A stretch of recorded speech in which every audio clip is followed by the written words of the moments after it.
The Screwtape Letters by C.S. Lewis. Preface. The best way to drive out the devil, if he will not yield to texts of Scripture, is to jeer and flout him, for he cannot bear scorn. Luther. The devil, the proud spirit, cannot endure to be mocked.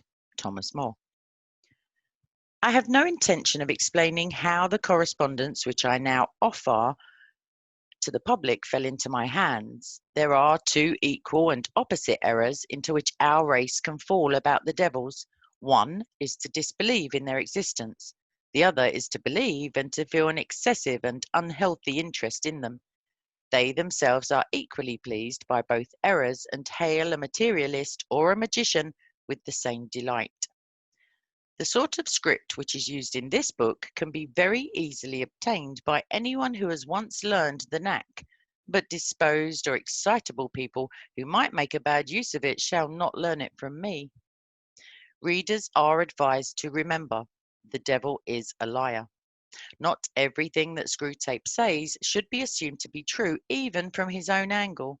I have made no attempt to identify any of the human beings mentioned in the letters, but I think it very unlikely that the portraits of, say, Father Spike or the patient's mother are wholly just.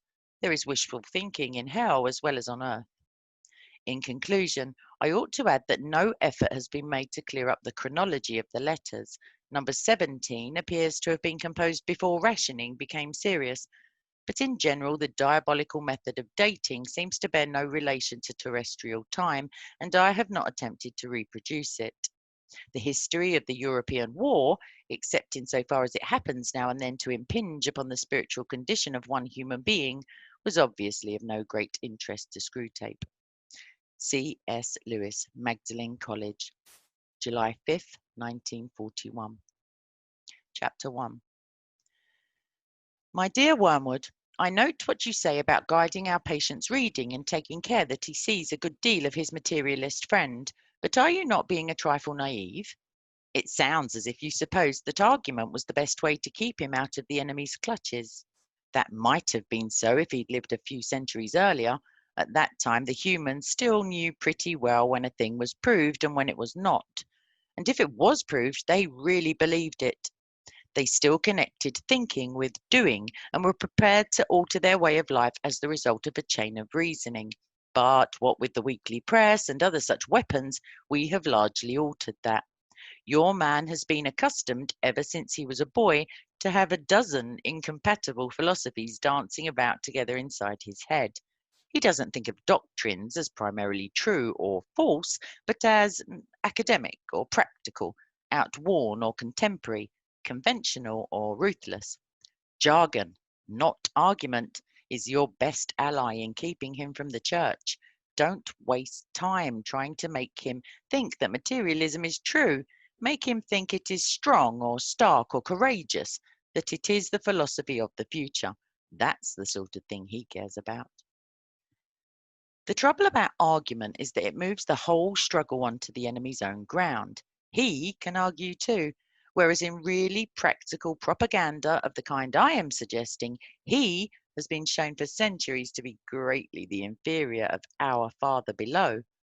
By the very act of arguing, you awake the patient's reason, and once it is awake, who can foresee the result? Even if a particular train of thought can be twisted so as to end in our favour, you will find that you have been strengthening in your patient the fatal habit of attending to universal issues and withdrawing his attention from the stream of immediate sense experiences. Your business is to fix his attention on the stream. Teach him to call it real life, and don't let him ask what he means by real.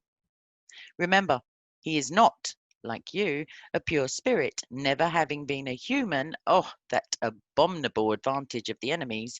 You don't realize how enslaved they are to the pressure of the ordinary. I once had a patient, a sound atheist, who used to read in the British Museum. One day, as he sat reading, I saw a train of thought in his mind beginning to go the wrong way. The enemy, of course, was at his elbow in a moment. Before I knew where I was, I saw my 20 years' work begin to totter.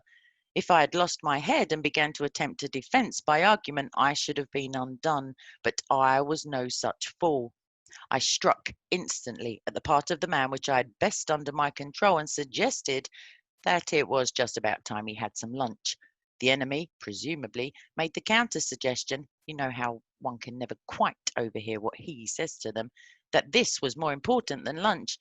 At least I think that must have been his line, for when I said quite, in fact much too important to tackle at the end of a morning, the patient brightened considerably. And by the time I had added, much better come back after lunch and go into it with a fresh mind, he was already halfway to the door. Once he was in the street, the battle was won.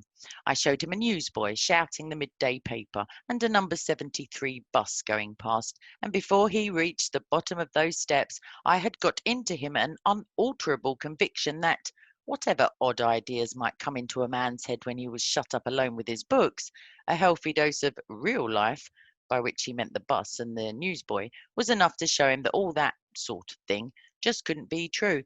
He knew he'd had a narrow escape, and in later years was fond of talking about that inarticulate sense for actuality, which is our ultimate safeguard against the aberrations of mere logic.